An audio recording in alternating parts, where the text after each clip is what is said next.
If you are running a legacy Mac with OpenCore Legacy Patcher, hold off on updating to macOS 26 Tahoe. As of April 2026, the compatibility situation has changed significantly. Installing the latest update on an unsupported machine carries a real risk of losing core functionality, including keyboard input, audio, and graphics acceleration. The core issue is that Apple continues to strip legacy code from macOS as it completes its transition to Apple Silicon. Each major release removes more of the x86 infrastructure that OCLP patches rely on, and macOS 26 Tahoe has accelerated that process considerably. Three specific areas are causing the most problems. First, USB support. Apple has begun removing legacy drivers. On many pre-2016 Mac models, this means internal keyboards and trackpads stop functioning after the update. A machine that boots successfully may still be effectively unusable. Second, the new liquid glass interface. This UI requires metal GPU support, which older Macs, particularly pre-2012 models, simply do not have. Without it, the interface renders incorrectly and becomes difficult to use. And third, audio.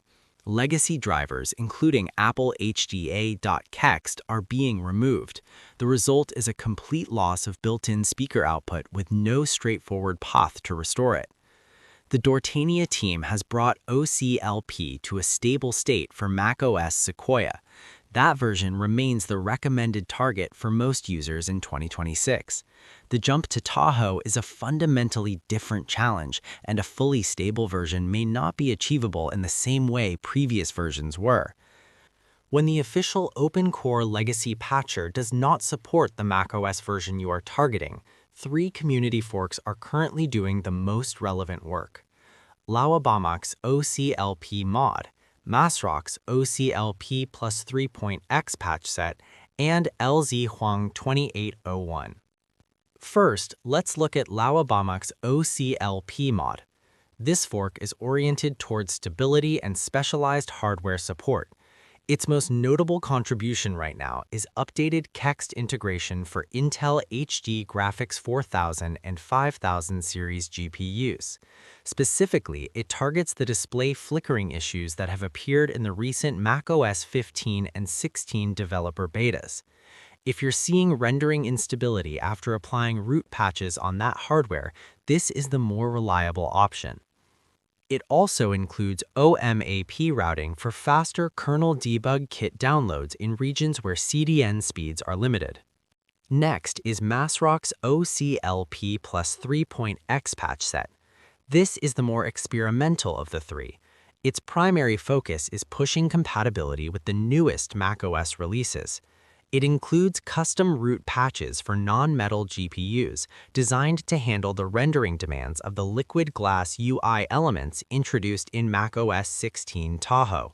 Since non-metal hardware has no native path to running this interface, this fork is currently the primary option for users with older cards who want to test Tahoe, though you should still treat it as highly experimental.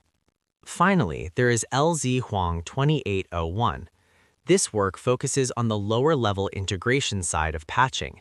This branch is known for maintaining functional NVMe and USB 3.0 controller patches as Apple changes the kernel structure. When Apple modifies how the kernel handles these controllers, which has happened several times recently, the official patcher can lag behind. LZ Huang's branch addresses that gap quickly. This is also the foundation on which OpenCore Simplify is built, so the approach will feel very consistent for users of that tool. Choosing between these depends entirely on your hardware and your risk tolerance for experimental builds. For most of us in 2026, the right call is to stay on Sequoia. It's stable, secure, and everything works. Chasing the newest version at the cost of your keyboard or audio is not a trade worth making. Thanks for watching, stay safe, and I'll see you in the next one.